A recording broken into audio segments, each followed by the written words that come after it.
Vamos abrir, vamos abrir. Que legal! Abre, filha. O que tem dentro, será?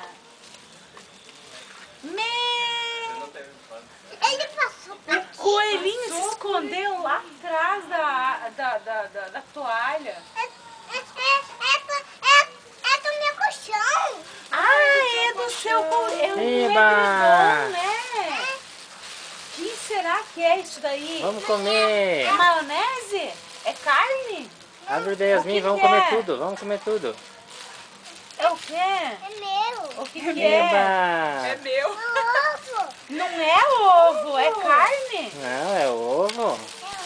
É O que o ovo. coelhinho traz? É! Acho que não é ovo, não. É um abacate! É. Ah, Coelhinho safado! Ele só enganou nós! Que nada, né, Né, filha? É bom não abacate, é? né? Faz bem pra saúde, né? É saudável, né? Ele passou por do meu colchão. Viu? O coelhinho disse que não é pra comer muito chocolate, senão dói a barriga. Então tem que comer fruta. E a Antonella